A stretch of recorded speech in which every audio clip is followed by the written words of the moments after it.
Le dernier, parce qu'on est dans un gouvernement de droite, voire d'extrême droite. Aux universités d'été, des mouvements sociaux et des solidarités, quoi. Radio comment? Une émission en direct sur la Clé des Ondes tous les soirs de 19h à 20h. Et oui, et c'est la dernière de Radio Commune. Alors pas tout à fait en direct puisque exceptionnellement on enregistre cette émission pour pouvoir ensuite laisser la place à la cérémonie de clôture de cette université d'été des mouvements sociaux et des solidarités. On s'est installé nous pour l'occasion dehors sous les platanes en plein milieu de cette université de Bordeaux qui nous a accueillis ces 4 jours. On est bien claqué, on a vu plein de choses, entendu plein de choses, rencontré plein de gens, c'était très chouette. Ce soir, on a prévu de vous parler des violences policières avec des collectifs qui étaient présents. Et puis surtout, on va faire 2 focus. Un premier sur les perspectives. Et les perspectives, ça commence avec le 10 septembre, cette mobilisation dont on parle beaucoup. On se demande quels sont les positionnements des uns des autres.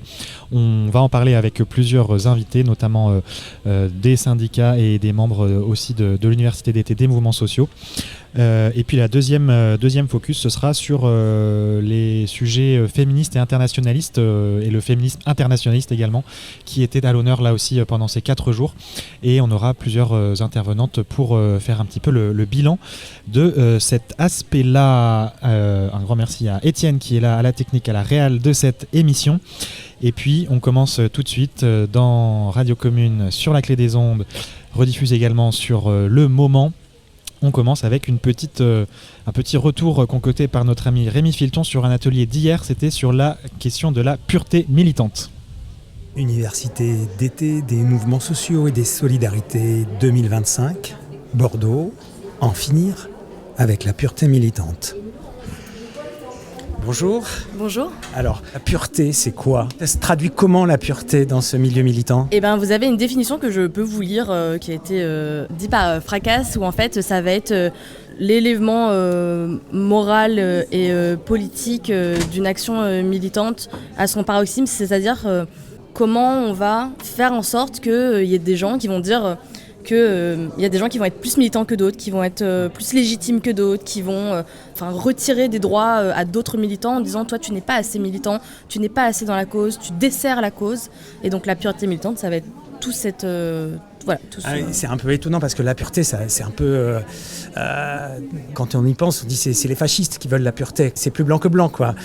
Et pourtant, elle se traduit dans le milieu militant. Qu'est-ce que tu as appris, toi, ce matin? En fait, moi, ce que j'ai retenu de cet atelier, c'est qu'il y avait des souffrances exprimées pour différentes raisons.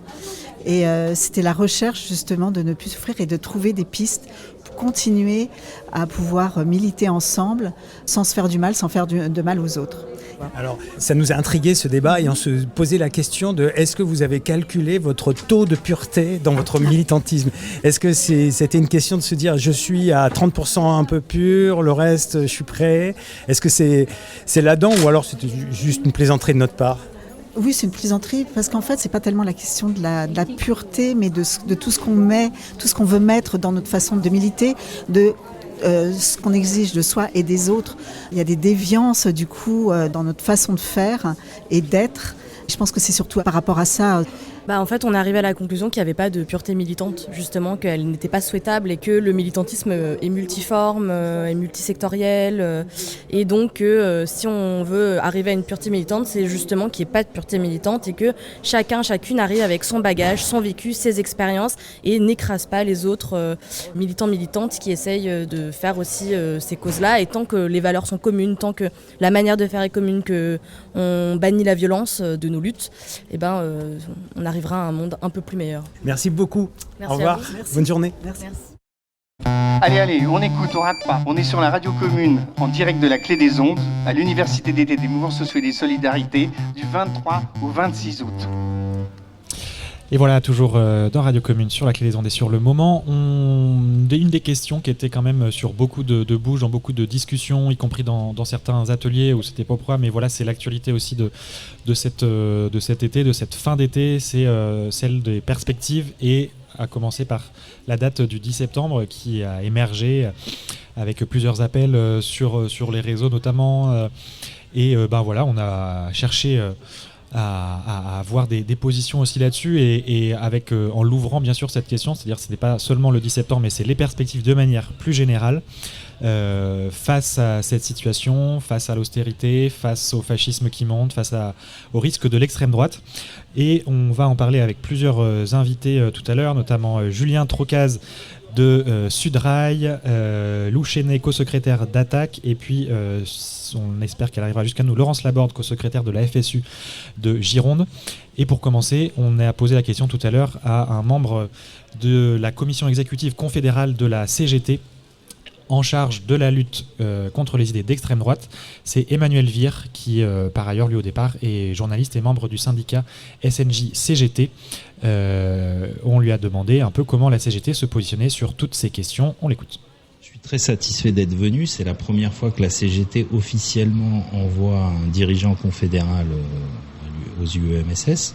Donc ça, c'est une très très bonne chose, et en particulier dans la lutte contre l'extrême droite, puisque donc la lutte contre l'extrême droite est une priorité absolue de la CGT depuis notre dernier congrès de 2023, et vraiment les choix très forts faits par notre secrétaire générale Sophie Binet. Et donc pour cela, on souhaite monter des coalitions de partout, donc coalition avec l'ensemble du mouvement syndical, coalition avec l'ensemble du mouvement associatif, etc. Donc il était très important d'être là aujourd'hui. Alors qu'est-ce que tu as dit et c'est quoi, qu'on fait quoi? Alors voilà, parce que la CGT, nous on est quand même percuté par... Déjà dans notre ADN, on est évidemment antifasciste, internationaliste.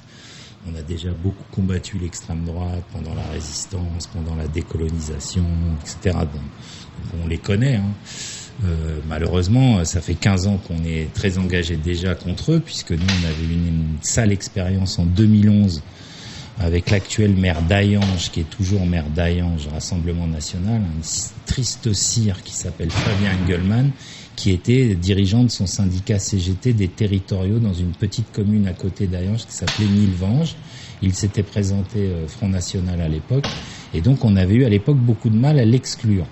Donc à partir de là, on s'est dit, là ça va plus, il faut quand même qu'on agisse en interne. Donc on a monté le curseur année après année. Donc là, on peut dire que la CGT aujourd'hui est en capacité d'exclure des camarades qui seraient devenus ou seraient d'extrême droite. On l'a fait à une reprise aux législatives du mois de juin avec une candidate mandatée CGT qui était candidate suppléante dans la Loire.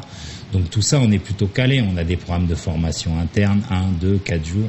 On forme des centaines de camarades.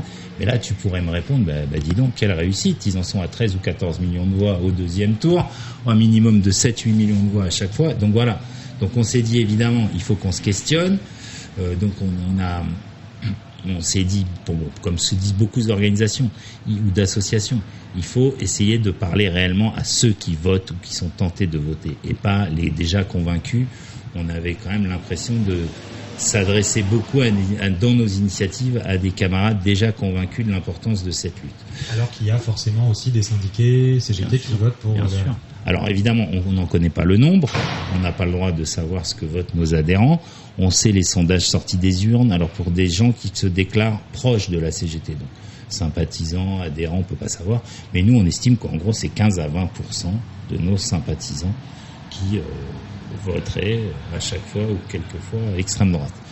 Donc là-dessus, on se dit évidemment, il faut qu'on monte le curseur, mais cette lutte, on ne va pas la gagner seule. Donc il faut qu'on établisse, ce que je te disais au début, des coalitions.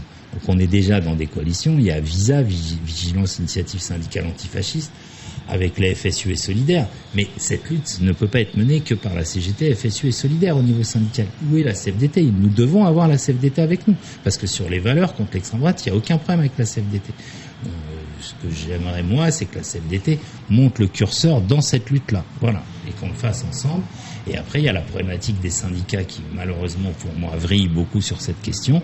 Et je pense à 3 confédérations, FO, la CFTC et la CGC, qui sont vraiment pas claires, toujours sous prétexte d'indépendance, de neutralité, mais face à l'extrême droite, il n'y a ni indépendance, ni neutralité, il n'y a que le combat.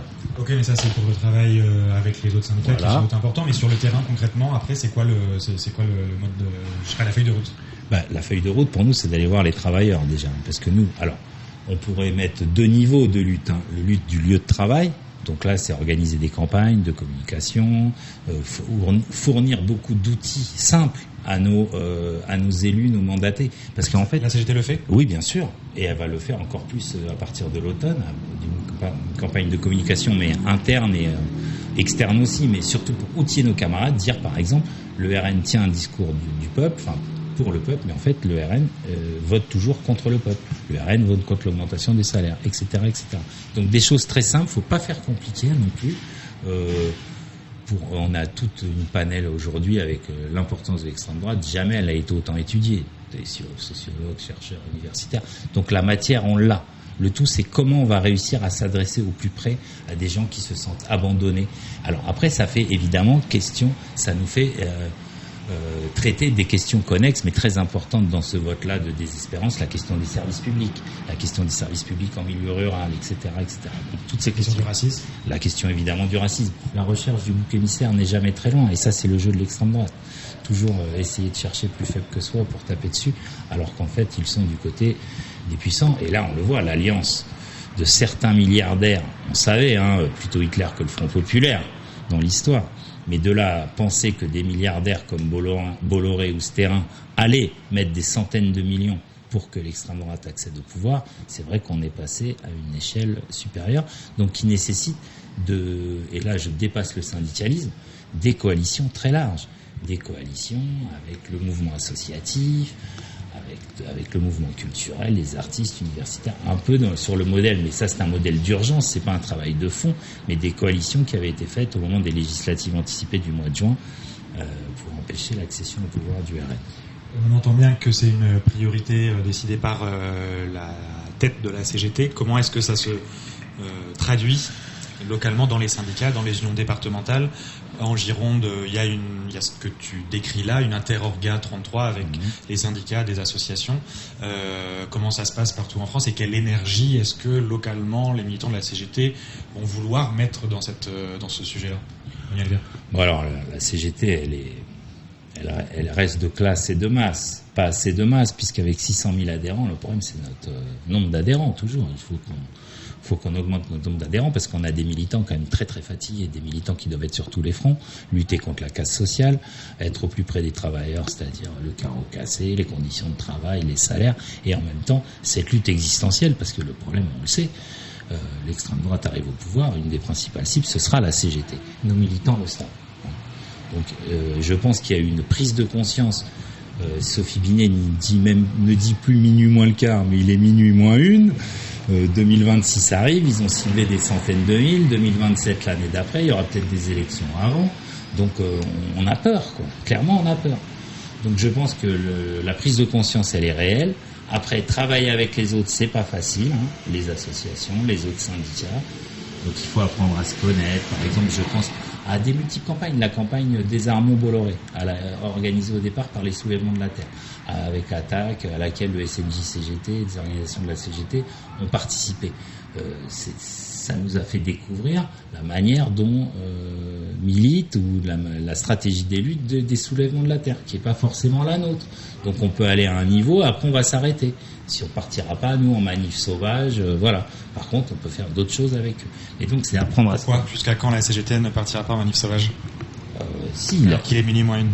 Oui, ça, c'est un peu la question que tu pourras me poser. Pour l'instant, nous, les choses non légales sont plutôt dans le monde du travail, sur nos lieux de travail. Donc, dans le cadre de manifestations, on préfère toujours respecter les déclarations, etc. Mais si on a besoin, on poussera le curseur. Je prolonge sur ce sujet-là. Le 10 septembre, on a vu un certain nombre de syndicats de la CGT, d'unions départementales qui se sont positionnés en disant le 10 septembre, on sera en grève, on participera à des actions. On entend dire que du côté de la tête de la CGT, ça freine. Qu'est-ce qui se passe ? Non, ça freine pas du tout. Il y a juste Sophie Binet qui a donné une interview à la matinale d'Inter pour dire qu'on avait juste nos instances. Le comité confédéral national se réunit aujourd'hui et demain. Moi, j'y serai demain. Il y a un texte qui va sortir demain après-midi. Non, clairement, la CGT, et j'espère l'ensemble du mouvement social, ne reproduira pas l'erreur des Gilets jaunes. J'étais déjà venu à Bordeaux pour le travail d'une sociologue, Magali de la Souda, sur la question. J'avais pu m'exprimer à ce sujet. Donc, et ça, c'est unanimement partagé à la CGT. La difficulté, c'est quand tu as affaire à un mouvement de réseau social, clairement.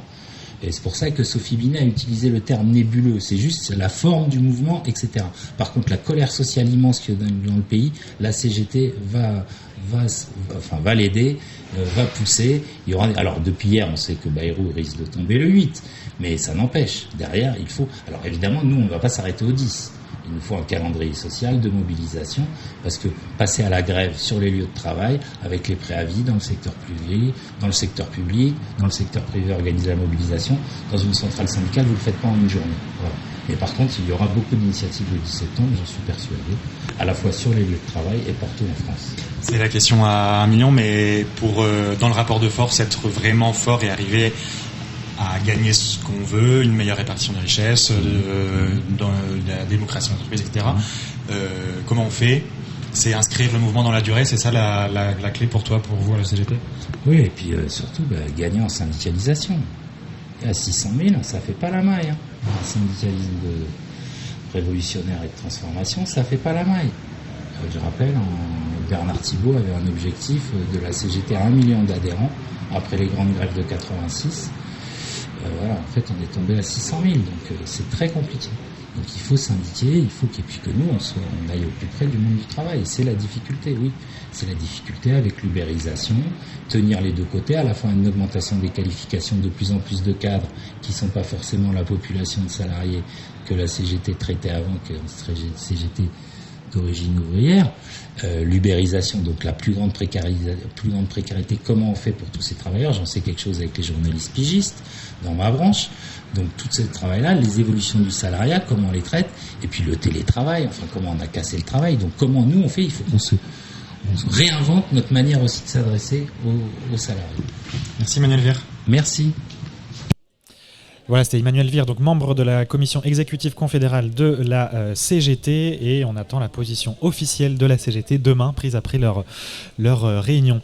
On continue ces questionnements avec deux invités que j'accueille. Julien Trocaz, bonjour à toi. Bonjour. Tu es secrétaire fédéral de Sudrail, du syndicat Sudrail. Et puis à tes côtés, Lou Chenet. Bonjour Lou. Bonjour. Et toi, tu es co-secrétaire d'Attaque. Co-secrétaire général d'Attaque, c'est ça. Merci d'être là. C'est un peu le rush en cette fin du MSS avec les plénières qui s'enchaînent. Question simple, on fait quoi le 10 septembre et après et avant c'est quoi les perspectives là de cette rentrée? Julien Trocaz, tu veux commencer? Ouais, je peux. Donc nous, je suis secrétaire fédéral de la Fédération Sudrail, qui est membre de l'Union syndicale solidaire. Donc nous, au niveau de la Fédération Sudrail, qui réunit l'ensemble des travailleurs et des travailleuses du rail, on a décidé, suite à une consultation démocratique, mais qui a donné le ton assez rapidement, puisque la majorité des syndicats Sudrail ont décidé d'appeler à la grève ferme, et j'y reviendrai sur la grève ferme, et participer aux opérations de blocage et de manifestation le 10 septembre. Je dis ça, notre union syndicale interprofessionnelle solidaire prendra sa décision demain, mais on a déjà des structures de notre union qui ont déjà engagé. Je dis l'appel juste de grève ferme, c'est une vraie volonté, et on ne veut pas être dans l'incantation ou dans des éclats de voix tous azimuts, parce que ça ne fait pas une stratégie d'action, ça, mais de construire une grève dans notre secteur. Et on a les équipes militantes de Sudrail qui, depuis quelques jours, sont sur le terrain pour aller informer, débunker tous les mensonges, que le plan d'austérité c'est une fatalité et qu'on ne va rien y faire. Et donc on a ce travail d'information, de débunkage et de sensibilisation pour construire une grève dans le ferroviaire le 10 septembre.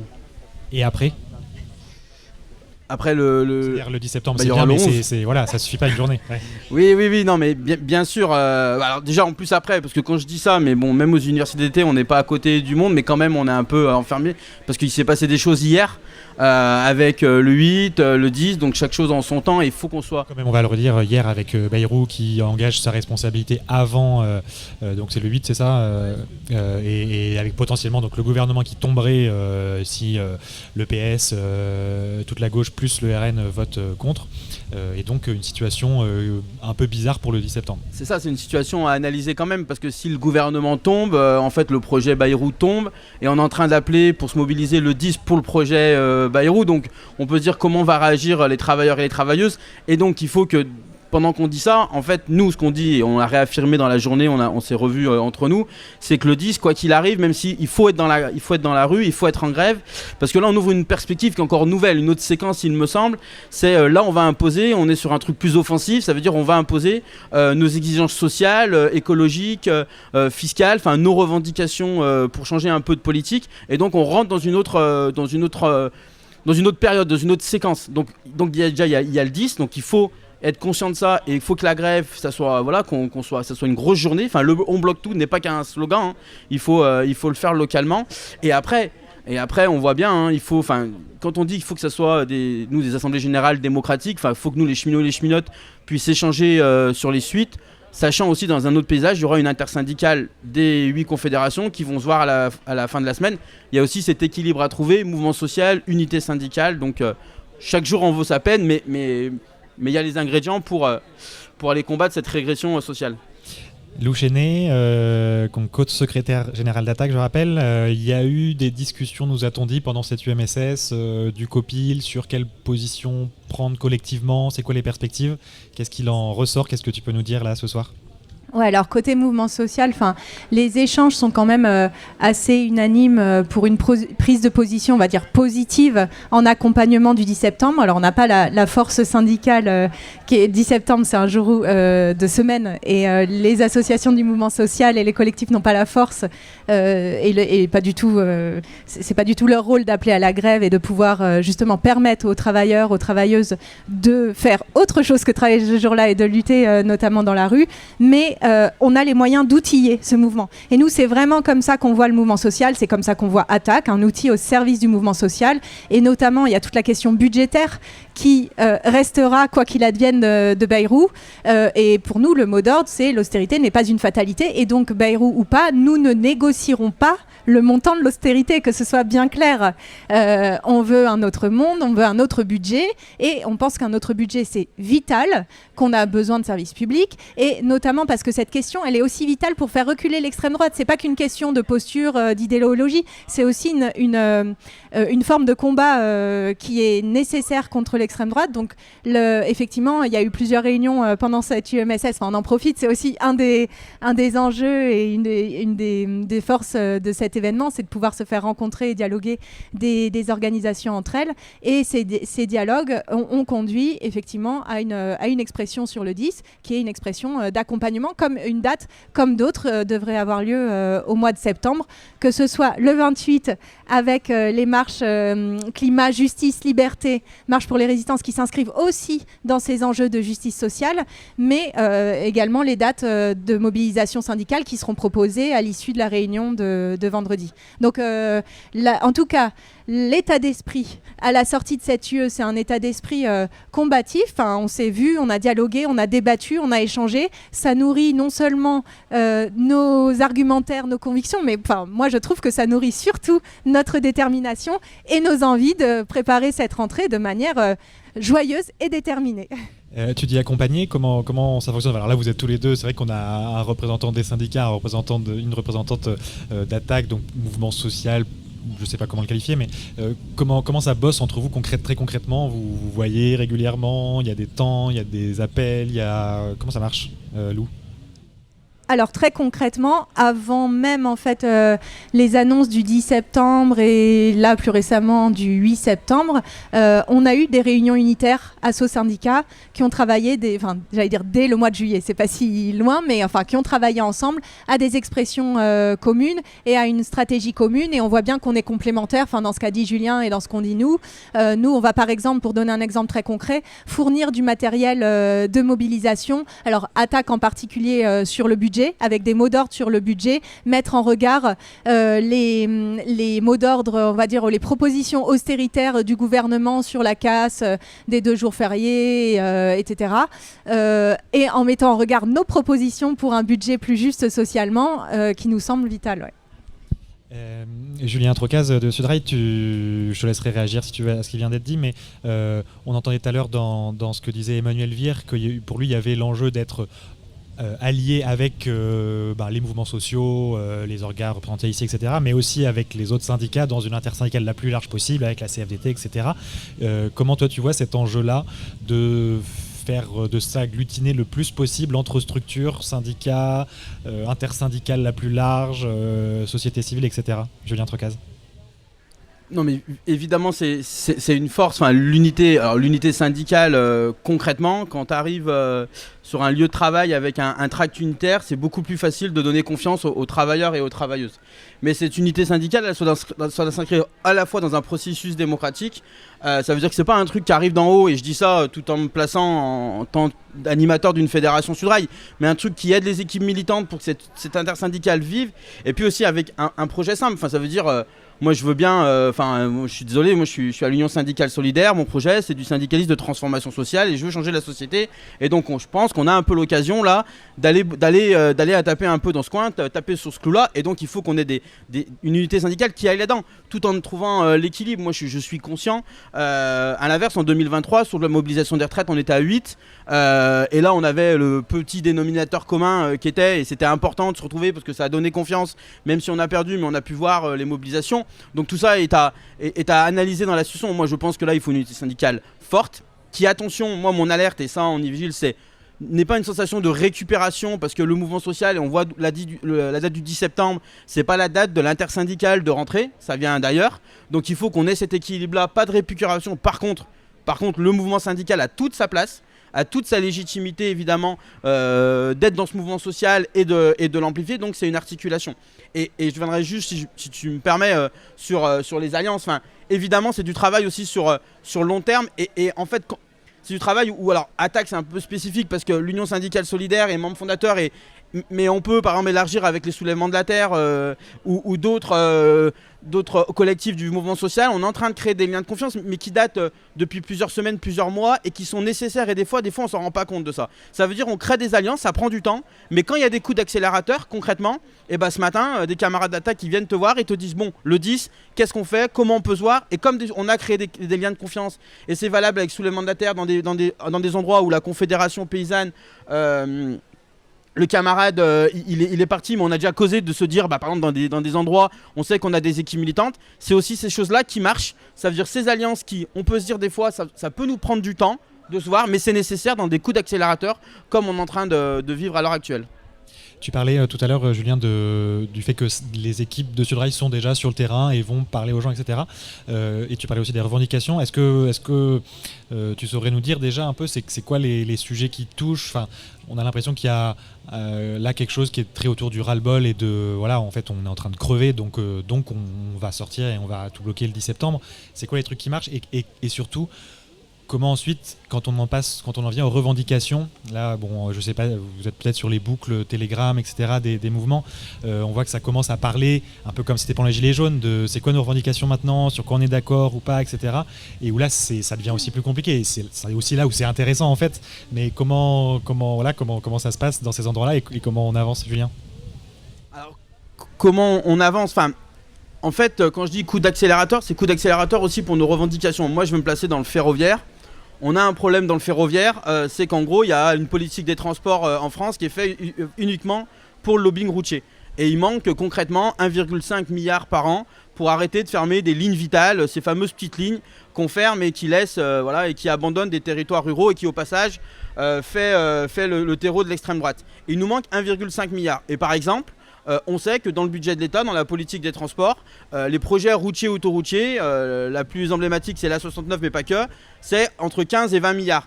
En fait, nous concrètement, on est capable d'aller voir les cheminots, les cheminotes sur des sujets de budget, sur des sujets de transport, de se dire il manque 1,5 milliard, il y a entre 15 et 20 milliards qui sont faits pour les projets routiers, et en plus si les 1,5 milliards on arrive à les obtenir, ça va évidemment ce qu'on appelle l'asphyxie financière sur nos conditions de travail, parce que les cheminots, les cheminotes, évidemment, le dumping social fait qu'ils doivent financer ce ferroviaire, va nous permettre d'améliorer les conditions de travail. Donc en fait, on a une séquence où, anticapitaliste qui est en train d'entrer, et que nos revendications locales qu'on porte depuis quelques mois, on arrive à les accélérer dans cette mobilisation. Là, je parle du travail, évidemment. Il y a le sujet qui est en train de se passer, mais qu'on avait pu voir sur les Gilets jaunes. Mais là, on peut se le dire aussi, moi j'ai l'impression, par rapport aux Gilets jaunes, c'est que là, l'extrême droite, en fait, a vite disparu, en fait. Elle a tenté, mais pourquoi, en fait, elle a vite disparu ? Parce qu'on est vite revenu sur des sujets de progrès social et de revendication sociale. Et quand on arrive sur cette question-là, l'extrême droite se barre. Et donc on arrive un peu à parler en ce qu'on appelle un peu de conscience de classe, même sur les boucles Telegram. Lou Chénet, sur cette question-là Pardon. Oui, nous, je pense que, c'est encore une fois, je vais revenir sur la notion d'outil. On a vraiment conscience qu'on a une carte à jouer sur... c'est peut-être pas forcément la bonne formule, mais sur l'orientation de la colère, à savoir qu'on sent une colère effectivement très forte, un ras-le-bol général, en particulier, là on parle du budget, donc sur la fiscalité, l'impôt et tout, ça revient assez souvent. Et on pense qu'il ne faut pas se tromper de colère. La colère, c'est pas le financement des services publics, c'est qui est-ce qui finance ces services publics, qui paye pour qui. Et aujourd'hui, on a vu, il y a eu beaucoup de rapports qui sont sortis, certains d'attaques, d'autres de France Stratégie elle-même, notamment sur les aides aux entreprises, les 211 milliards d'aides aux entreprises, les chiffres que sort François Bayrou lui-même sur la dette qui augmente toutes les secondes. On peut vraiment mettre en regard ces différents chiffres et montrer qu'aujourd'hui, ce sont les classes populaires et moyennes qui payent pour les dividendes des ultra-riches, qui payent pour les aides aux multinationales. Et on a de quoi vraiment... outiller cette colère pour aller réclamer véritablement de la justice sociale qui va passer par la justice fiscale et du coup qui permettra un meilleur financement des services publics. Et ça, là-dessus, sur la question des revendications, on pense vraiment qu'il y a quelque chose à faire et on retrouve malgré tout, quand on est un petit peu effectivement sur les boucles locales, les revendications qui ressortaient. Là, on a eu récemment des analyses sur les doléances des Gilets jaunes. La question fiscale ressort énormément. La question de l'ISF, on peut faire très rapidement la somme des montants que représenteraient des mesures simples, notamment le rétablissement d'un ISF rénové, la suppression des niches fiscales injustes. Les 40 milliards, on les dépasse très, très rapidement. Donc, on a de quoi faire, on a de quoi proposer et c'est ça qu'il va falloir amener dans le débat public au mois de septembre. Tout à l'heure, alors on ne sait pas ce qui va se passer le 8 septembre, on ne sait pas quelle sera la situation le 10 septembre, mais il y a cette question-là aussi de comment on est offensif derrière et du coup comment se joue le lien entre les mouvements sociaux, la rue et l'espace politique électoral, institutionnel. Comment vous voyez ça ? Alors il y a Laurence Laborde qui vient de s'asseoir à côté de moi et qui pourra nous dire un mot aussi de ce qui s'est passé à l'Interorga de Gironde après. Peut-être pour commencer, Lou Chénet, tu veux dire un mot d'attaque ? Alors, j'ai des idées comme ça, on peut en avoir. Je pense que ce qui s'est passé, notamment au moment des retraites, a été un moment intéressant de combinaison et de complémentarité des différentes sphères politiques, associatives et syndicales. Et on peut peut-être s'en inspirer. Clairement, ce qu'il faut qu'on garde en tête, je pense, c'est que la mobilisation populaire, elle paye déjà, puisque Bayrou est contraint de changer un petit peu son agenda et de mettre même... il peut y avoir plein d'analyses, mais de fait, il met un petit peu en péril son avenir au sein du gouvernement, peut-être pour rebondir ailleurs s'il le croit, tant mieux pour lui. Mais en tout cas, c'est déjà une victoire en soi, donc ça doit nous galvaniser. Et ce qu'on peut se dire, c'est que bien sûr, on doit rester attentif à ce qui se passe politiquement à l'Assemblée nationale, etc. Mais il faut aussi avoir en tête que côté gouvernement, ils ont aussi leurs propres préoccupations de négociation du budget avec l'Europe, etc., de délégitimation de la rue via l'Assemblée nationale. Donc, nous, il faut qu'on reste fixé sur nos revendications, sur qu'est-ce qu'on veut et qu'est-ce qu'on veut, la justice sociale, fiscale, climatique. Ça, c'est des invariants et je pense qu'on peut rester fixé là-dessus et ça devrait se combiner à peu près bien avec tout le monde. Julien Trocaz, Sudrail, comment on est offensif ? Comment on va sur nos revendications et comment ça se passe du coup entre mouvements sociaux et politiciennes ?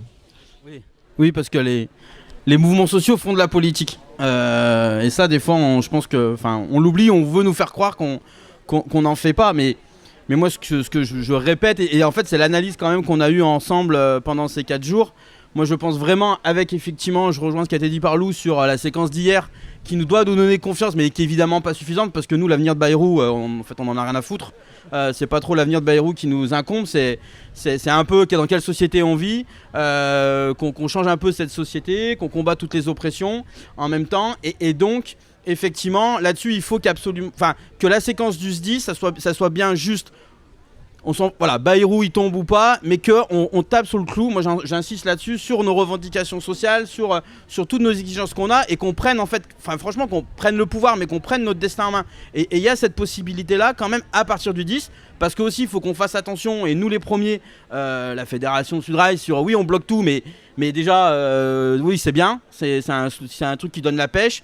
Mais faut pas dire il y a le 10 et puis il n'y a rien derrière où ça passe ou ça casse. On est dans une séquence de mobilisation, mais cette séquence de mobilisation, moi je pense qu'elle vient aussi, c'est sûr, elle vient de la mobilisation sur les retraites, elle vient de la loi du plomb, elle vient des mobilisations en soutien au peuple palestinien aussi. C'est toutes des mobilisations qui engrainent cette colère sociale en fait. Et il va falloir évidemment qu'on renforce tout ça, tout en gardant, et je le répète aussi, nos égos. Ça veut dire que là-dessus, on est tous à égalité. Les syndicalistes dans le monde du travail, le mouvement social, les camarades les mobilisations pour soutien du peuple palestinien, voilà, et qu'à un moment donné, on converge, on se complète.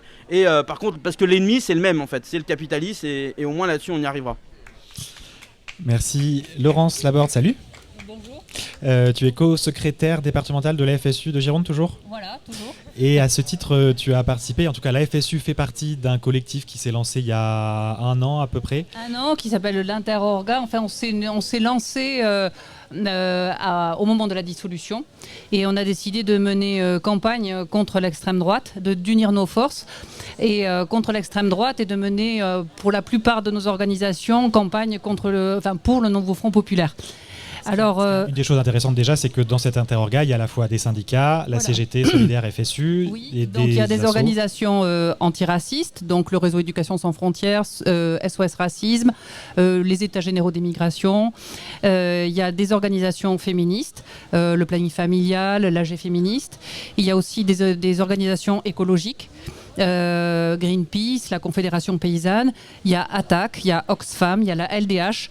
Bref, on avait déjà travaillé ensemble, notamment au moment de la loi immigration, mais là on a formalisé cet interorga pour être plus efficace. Voilà. En quoi c'est une force, et peut-être en quoi l'expérience de ce qui s'est passé depuis 1 an, elle va aussi être utile là dans les prochaines semaines, prochains mois, dans le cadre de ce mouvement social qui s'annonce, Laurence ? Alors c'est une force parce que, comme le disait le camarade de Sudrail, on ne peut pas aujourd'hui, au vu des attaques, on est tous à l'os là, et on ne peut pas rester chacun dans nos couloirs. Voilà. Donc on a effectivement à militer là où on travaille, et parce qu'on est fort et qu'on défend nos collègues, etc. Mais on a aussi aujourd'hui à unir nos forces.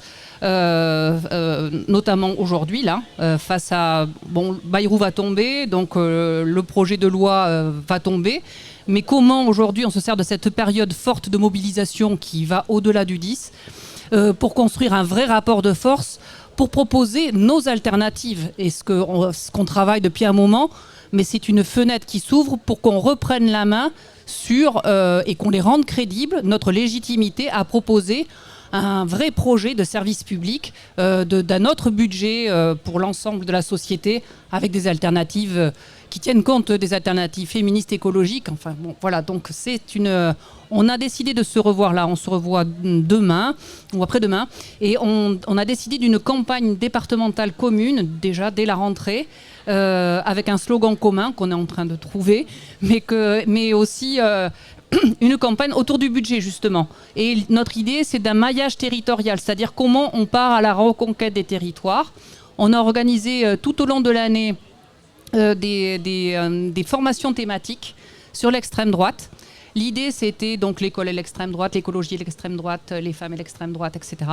Et on a délocalisé ces formations sur tout le territoire pour permettre à nos militants de se rencontrer, et à partir de là, qu'ils soient aussi une force, créer une dynamique sur leur territoire. Voilà. Merci Laurence. On va clôturer, sauf si vous avez une réponse très très courte, mais sinon on va clôturer, enfin pas tout à fait. En tout cas, je vais vous remercier tous les trois. Merci Julien Trocaz, secrétaire fédéral de Sudrail. Merci Lou Chenet, co-secrétaire général d'ATTAC. Et merci Laurence Laborde, mais tu restes avec nous pour parler juste après de féminisme. On va tout de suite enchaîner sur Radio Commune avec une petite interview sur ce même sujet du 10 septembre avec d'autres personnes qui comptent bien se mobiliser. Ce sont les travailleurs et travailleuses sans papier, et c'est Gérard qui est allé les rencontrer, les interroger ce matin. Moi, je fais partie de la coordination 75 des sans-papiers, CSP 75, mais aussi de la marche de solidarité. Jean Sissoko. La marche de solidarité que nous avons mise en place depuis 2018, qui se mobilise sous le 18 décembre et le 22 mars. Vous avez participé à l'atelier qui vient de s'achever, là, organisé par la CIMAD 33, Médecins du Monde Bordeaux et RMSF 33 autour la question des migrants. Et vous avez fait une intervention et donc nous avez parlé de ces deux dates-là, mais aussi du rendez-vous du 10 septembre. Oui, et par rapport à ça, nous, on est en mission à cette UEMS parce que l'heure est grave pour le mouvement des sans-papiers et aussi pour beaucoup d'associations de syndicats. Et l'idée, c'est qu'on a fait une feuille de route au nom de la marche de solidarité et des mouvements des sans-papiers qui parle de contre le racisme et contre le fascisme pour l'égalité des droits de toutes et toutes. Proposition de feuille de route 2025-2026. Ça va commencer par l'appel du 10 septembre, évidemment, et qui disent il faut bloquer tout. Et par rapport à cet appel, pour l'instant, aucune organisation politique, associative et syndicale ne se propose de porter un projet beaucoup plus concret. Et nous, au sein de la marche de solidarité et des mouvements des sans-papiers, on envisage de faire quelque chose de type une journée à la place de la République avec des repas à midi festifs pour tous et toutes. Et l'idée, c'est aussi que cette mobilisation va être le point de départ d'une grande campagne de mobilisation où une assemblée générale est prévue le 4 et le 5 octobre, où déjà on a 40 villes et villages qui sont prêts à venir à Paris pour cette assemblée. Et cette assemblée va lancer un appel au 18 décembre. Ça fait depuis 2018, nous nous mobilisons pour le 18 décembre. Et d'ailleurs, en titre de rappel, ça a été décidé au Forum social mondial à Dakar en 2011 que le 18 décembre soit la journée de mobilisation pour les migrants contre le racisme et les discriminations. Donc l'idée, c'est que dès le 4 et 5 octobre, voire même avant ça, qu'on lance une grande mobilisation et de sensibilisation pour que la journée du 18 décembre de cette année soit une journée d'abord sans migrants, et quand je dis sans migrants, avec les premières, deuxième et troisième générations, et en plus de tous ceux qui sont français, même avec d'origine française, de tout le temps, d'être solidaires avec nous. Et la deuxième, l'idée qu'on a, c'est que cette journée soit aussi une journée sans travail. Mais pour le mettre, il faut qu'on soit d'accord avec les syndicats, cette discussion va avoir lieu, et aussi une journée sans école. Et une journée sans école, on a besoin des forces de RSF, et on a aussi besoin des forces des enseignants et des parents d'élèves pour que cette journée-là soit une journée sans école, une journée sans aéroport, une journée sans ambassade, une journée sans consulat. On peut faire une litanie des sans comme ça pour que le 18 décembre soit un point de départ, en tout cas d'une campagne qui va nous amener vers la campagne municipale de 2026. Dites-moi, quand vous dites sans migrants, ça veut dire quoi? Sans le travail effectif de tous ces migrants? Oui, c'est ça que ça veut dire. Ça veut dire qu'on va se donner le moyen de prendre contact avec toutes les familles, les foyers de diaspora, avec ou sans papier, de leur demander ces jours-là de ne pas aller travailler. C'est une façon de rendre visible ce qui, la plupart du temps, est invisibilisé, à savoir que l'économie tourne très largement, des pans entiers d'économie tournent avec le travail des migrants. Exactement, parce que l'économie française, voire occidentale aujourd'hui, tourne grâce à la migration, et la plupart de ces migrants sont sans papier. Donc pour nous, il est très important de mobiliser toute la classe des travailleurs, entre guillemets, avec ou sans papier, voire même français, mais le premier mot d'ordre, c'était une journée sans migrants. Ça veut dire qu'une journée sans travail, et pour tous ceux qui sont migrants, première, deuxième, troisième génération, et tous ceux qui sont solidaires, de cette culture-là. Et nous allons mettre le moyen pour aller les rencontrer dans les foyers, dans les communes, dans les associations communales, régionales, voire internationales. Radio Commune. On arrête tout, on va dans l'autre sens et on fait la fête. Ça va comme ça? En direct de la 4e édition des universités d'été des mouvements sociaux. Nous qui sommes sans passé, les femmes, nous qui n'avons pas d'histoire, depuis la nuit des temps, les femmes, nous sommes privées de mémoire. Écrivons notre histoire, construisons nos espoirs, debout, debout, debout.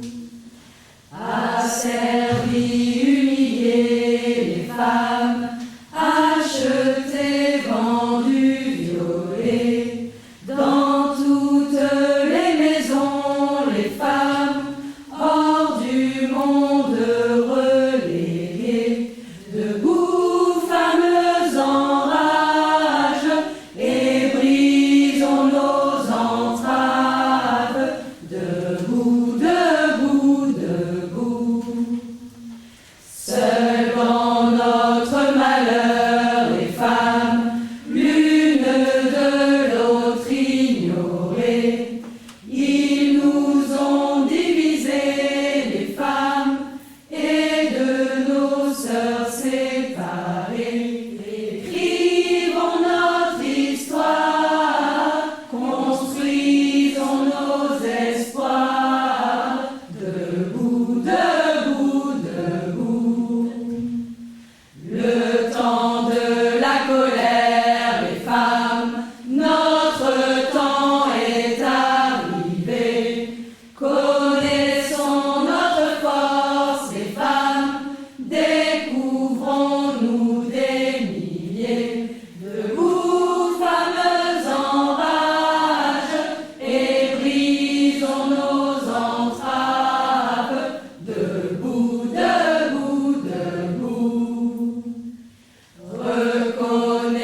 Reconnaissons-nous les femmes, parlons-nous, regardons-nous. Ensemble on nous opprime les femmes, ensemble révoltons-nous. Écrivons notre histoire, construisons nos espoirs, debout, debout, debout, debout, debout, debout. Alors on vient d'entendre cette magnifique chanson qui a été chantée hier pendant la plénière consacrée au féminisme, c'est ça. Alors j'accueille Pauline Moskowski de l'AG féministe de Gironde. Salut Pauline. Salut. Tu nous racontes comment ça s'est passé hier? C'était une belle journée. Il y a eu plusieurs ateliers sur la question féministe et particulièrement une plénière hyper intéressante sur la question de la joie et de la révolte féministe avec un panel très internationaliste, donc très cool, avec beaucoup d'associations locales qui luttent pour les droits des femmes et des personnes des minorités de genre, mais dans plein de pays et aussi à Bordeaux, donc c'était vraiment chouette. Qu'est-ce que vous avez appris? Qu'est-ce que vous avez rencontré? Avec quoi vous ressortez de ces temps-là? Alors il y a eu cette plénière, mais il y a eu aussi d'autres temps dans les 4 jours là, de l'UMSS consacrés à ces questions de féminisme. Avec quoi toi tu repars? Laurence, tu veux commencer? Avec quoi vous repartez de ces 4 jours sur ces questions féministes? Laurence Laborde. Alors, plusieurs choses. D'abord, on a participé ensemble aussi à un atelier l'après-midi sur la grève féministe et comment on l'a construit. Donc les organisations syndicales appellent, quelques-unes appellent à la grève féministe solidaire. Les syndicats de transformation sociale appellent depuis 3 ans, 4 ans à la grève féministe le 8 mars. mais on s'est posé la question sur comment cette grève féministe, on l'a construit tout au long de l'année avec une entrée femmes et minorités sur l'ensemble des mobilisations qui vont nous occuper, et pour faire de la grève du 8 mars une apogée, pour dire qu'effectivement à ce moment-là, si les femmes s'arrêtent, le monde s'arrête.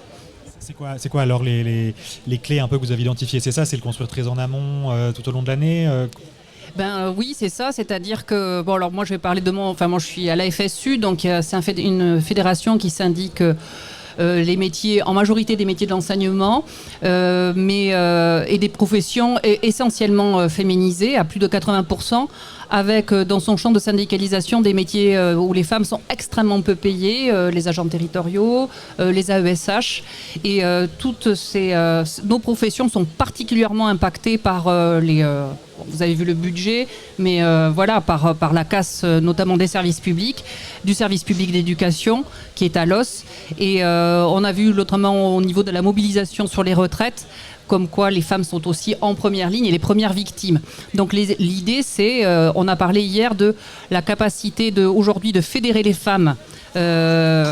Comment on fédère les femmes sur cette mobilisation. On a vu que l'initiative prise par Attaque autour des Rosy avait permis, nous au niveau local, mais globalement au niveau national, que les femmes puissent apparaître dans l'espace public. Ça a été repris d'ailleurs le soir lors de l'Assemblée générale plénière. La nécessité qu'on occupe l'espace public, le fait qu'on danse et qu'on chante et qu'on occupe l'espace public avec nos corps. On a voulu nous ridiculiser, notamment avec la danse des Rosy. Or, c'est une danse d'abord symbolique. On a un costume qui symbolise nos différents rôles, les gants, qui symbolisent tout ce qu'on peut faire à la maison, les tâches qui, dans la sphère privée, nous incombent toujours. Le bleu de travail, la rifteuse, et donc qui symbolise tout ce qui nous impacte dans le travail. Et le fait de danser et d'occuper politiquement, en dansant cet espace-là, et pour nous, c'est d'apparaître et de nous rendre visibles. Donc on s'est dit qu'il fallait trouver d'autres idées aussi pour continuer d'apparaître, de nous fédérer autour d'une danse commune, mais au-delà, de voir comment on pouvait faire pour animer les cortèges et fédérer. Et nous, on parlait de joie militante, mais aussi dans l'animation, dans les slogans, dans le son, dans le bruit, comment ça donne envie d'être ensemble et de lutter. Pauline, je ne sais pas si tu veux ajouter des choses là-dessus, et puis peut-être aussi nous dire, parce que je t'ai entendu le dire, c'est quoi les victoires déjà de l'AG féministe de Gironde. Enfin voilà, il y a déjà des choses en fait qui se font, et c'est quoi les apprentissages que toi tu as pu recevoir là des féministes internationales d'autres pays qui étaient présentes là durant ces 4 jours. Pauline.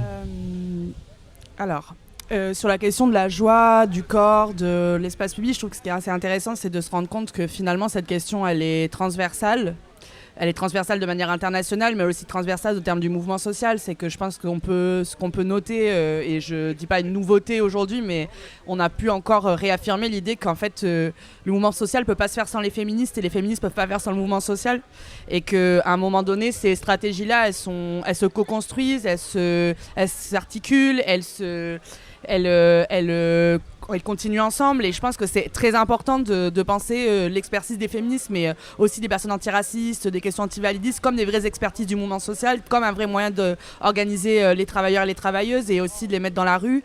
Et les mettre dans la rue, comment? Par la joie, mais aussi la colère, par la revendication, par une posture radicale sur les questions, parce qu'aujourd'hui, la précarité touche très frontalement les femmes et les personnes minorités de genre et les personnes LGBT, en particulier les personnes racisées de ces communautés. Et en fait, on ne peut plus faire l'impasse de considérer que ces stratégies-là, elles sont primaires dans le mouvement social aujourd'hui, en particulier avec la rentrée qui arrive.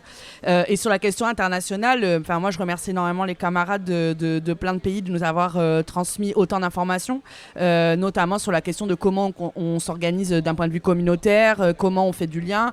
J'ai encore écho sur hier une camarade qui parlait de l'utilisation d'espaces privés comme la cuisine comme moyen d'auto-organisation, la question du journalisme militant comme un outil de transmission des informations sur les questions féministes.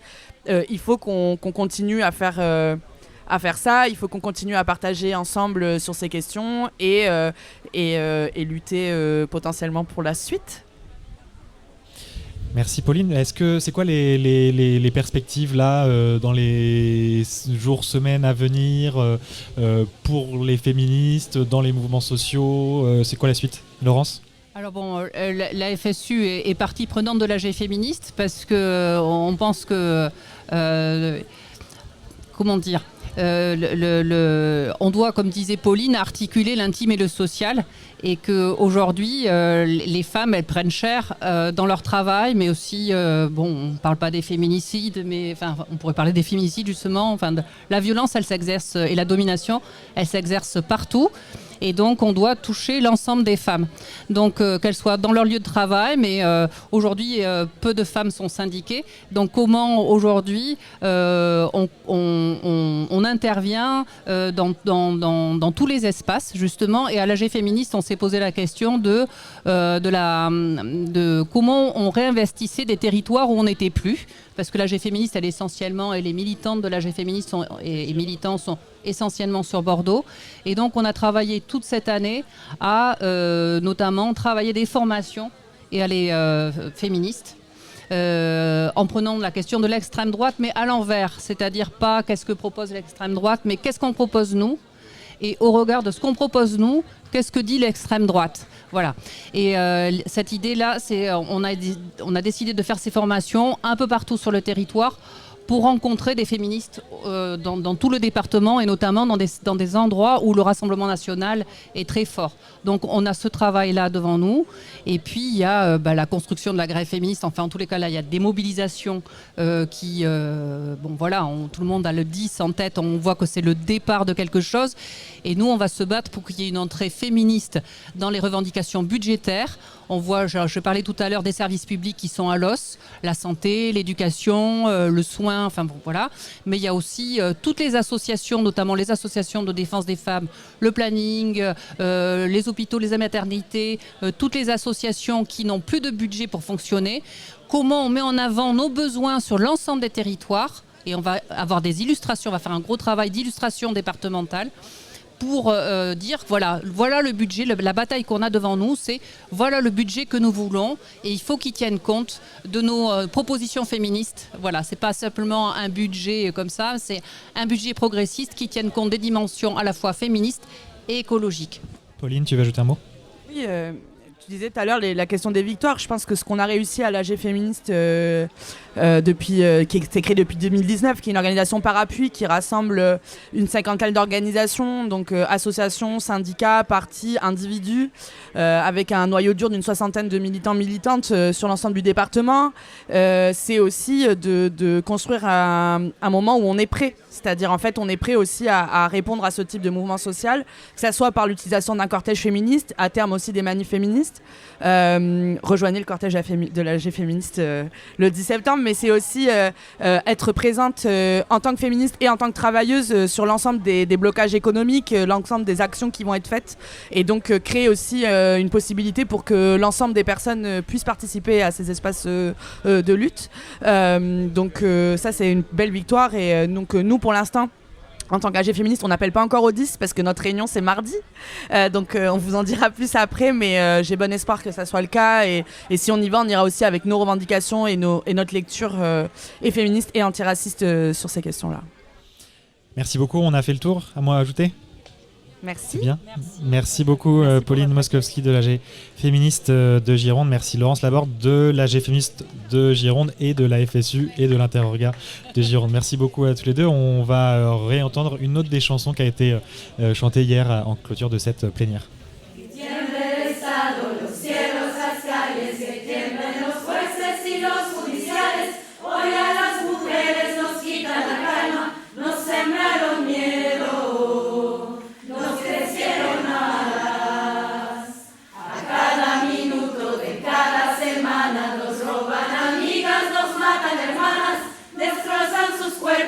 Desaparecen, no olviden sus nombres, por favor. Son las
Voilà, on va arriver à la fin de cette dernière émission de Radio Commune dans le cadre de l'UMSS sur place, mais on a tellement de matière en fait, c'était tellement riche ces 4 jours, on a tellement d'interviews qu'on va sans doute faire 1 ou 2 émissions bonus qu'on mettra en ligne plus tard avec encore plein d'autres choses.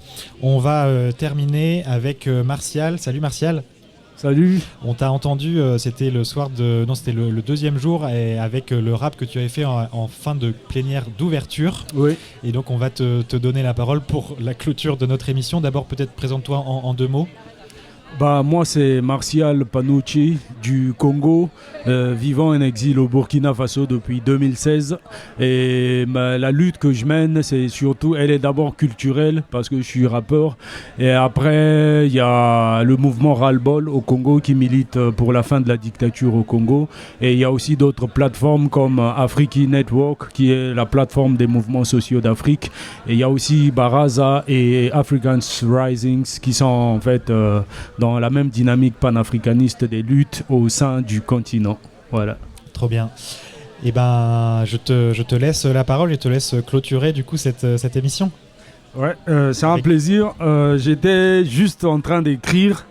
J'ai pas tout fini. Du coup, ça va être la suite sera improvisée, mais ça fait. Venu par le bateau du CRID, 4 jours intenses, lutte féministe, lutte décoloniale, joie pour la joie et amour, joie pour vivre, vivre pour le vivre ensemble. Mais comment vivre ensemble si nos luttes ne communiquent pas? Alors il faut de la solidarité pour les peuples à genoux, solidarité pour le Congo qui enchaîne, solidarité pour la Palestine qui souffre, solidarité pour nos camarades de Suisse, pour nos camarades d'Ukraine, nos camarades d'Israël, nos camarades de Palestine. Parce que oui, même en Israël, il y en a qui luttent pour que la Palestine soit libre, libre pour l'Afrique, libre pour le Niger. Il faudra aussi de la solidarité, solidarité pour toutes celles et ceux qui prennent des bateaux. Bateaux pourquoi? Mais parce qu'il y en a qui ont décidé qu'on meurt par des armes venues d'un continent qui ne fabrique pas d'armes, mais d'où on meurt. On meurt par des balles, on meurt par des bombes, on meurt par des tanks, on meurt par des hélicoptères qui ont été fabriqués ou pas en Afrique. Mais c'est en Afrique qu'on en meurt à la mer, on meurt dans les déserts, on meurt un peu partout parce qu'on a décidé ainsi. Mais on est aussi nombreux et nombreuses de ceux qui ont décidé, de celles qui ont décidé de rester en Afrique. Rester en Afrique pourquoi? Pour vivre là-bas. Et là-bas pourquoi? Juste pour se libérer. Se libérer de quoi? Mais il faudra tout décoloniser parce que même ici, nos luttes ne sont pas décolonisées. Mais vivre pourquoi? Il faudra de la solidarité. Solidarité pourquoi? Il faudra aussi de la joie et de l'amour. Mais comment vivre ensemble si nos luttes ne communiquent pas? Alors il faut de la solidarité pour les peuples à genoux. Solidarité pour toutes celles et ceux qui luttent pour l'humain, pour que l'humain survive. Il faudra que la lutte continue. Merci. Voilà, je n'avais pas tout fini. Du coup, j'ai dû improviser. Mais c'était ça. Merci à vous. Merci Martial. Merci beaucoup à Martial, merci beaucoup à toutes celles et ceux qui nous ont aidés, qui nous ont permis de faire cette Radio Commune pendant 4 jours. Merci d'abord à l'équipe de Radio Commune, Étienne qui était à la technique, à la réal ce soir, à Octave qui était aussi à la technique et à la réal d'autres soirs, à Rémi, à Camille, à Maïwen, à Julie, à Gérard, à Patrick. Bon voilà, c'est déjà beaucoup. Merci à l'organisation des UMSS, notamment à Ilonka, à Hernan et à Diego aussi qui nous ont filé des coups de main sur la radio. On était très contents de faire ça avec la Clé des Ondes, avec les amis de Politis, avec Le Moment, avec Alters Media. Toutes nos émissions, tous nos contenus seront à retrouver sur le site de la Clé des Ondes, laclédesondes.fr, avec notamment les podcasts de ces 4 émissions et puis des émissions bonus. Et puis la lutte continue. Tu fais quoi le 10 septembre, toi? Oh, je sais pas. Ouais, moi non plus. Si contrairement au Sénat, tu veux rien rater de l'actualité des mouvements sociaux, écoute Radio Commune.